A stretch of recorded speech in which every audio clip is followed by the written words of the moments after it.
Communication Journey Aphasia.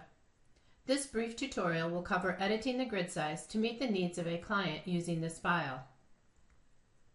The default Communication Journey Aphasia layout will begin with a 12-location grid.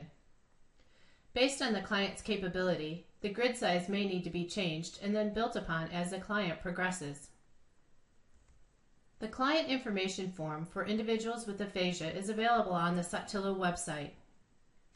This document may help you collect valuable information about the client, including caregivers, background information, present levels of communication, communication partners, and a lifestyles inventory.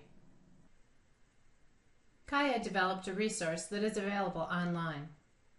You can type in the link at the bottom of the screen or simply search the web for Kaya, AAC resource for individuals with aphasia, or find the link on the Saltillo website.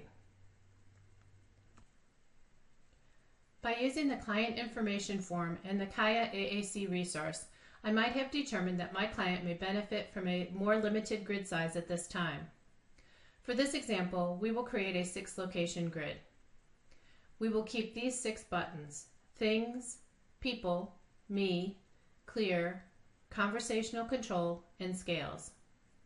Let's take a look at how we would customize the grid.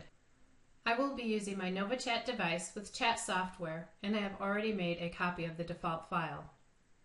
My plan is to take this 12-location grid to a 6-location grid based on my client's current needs. First, we need to get into edit mode. We'll tap Menu and Edit Mode, and then tap the screen again to retract the menu. We are decreasing the grid size, so we will lose buttons through the process. We need to rearrange the grid to keep the desired buttons. I will move the desired buttons to fill 2 rows and 3 columns, starting from left to right.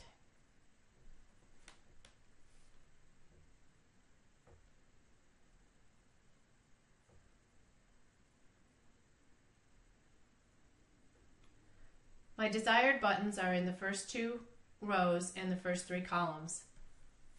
Now I need to change the page layout to achieve the 6-location grid. We'll tap Menu and Edit Page and tap the Layout button. Scroll the screen a little bit, and we're going to adjust the rows and columns to meet our needs. So I needed 2 rows and 3 columns. I'll tap Save. I receive a warning that I am going to lose some of my buttons. I've already rearranged them, so I'm confident that my buttons will appear in the 2 rows and 3 columns I've adjusted.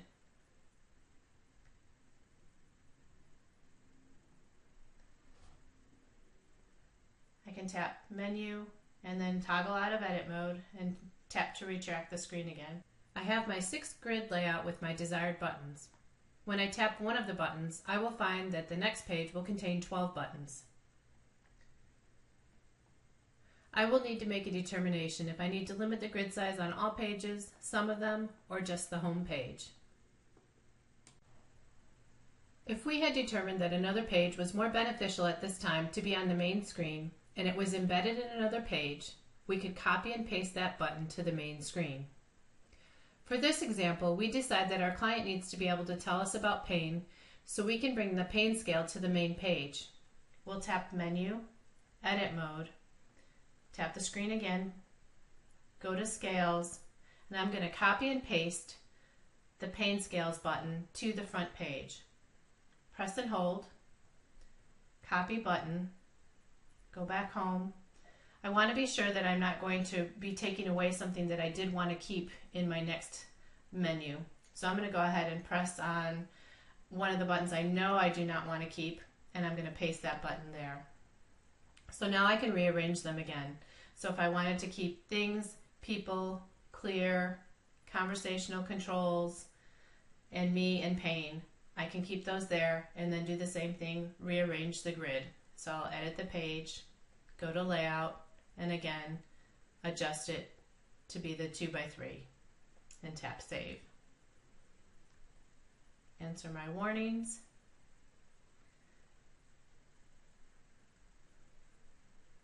And I now have my pain scales on my front page. Thank you for joining us. You can keep up with Saltillo news by signing up for our newsletter and we hope you will follow us on social media.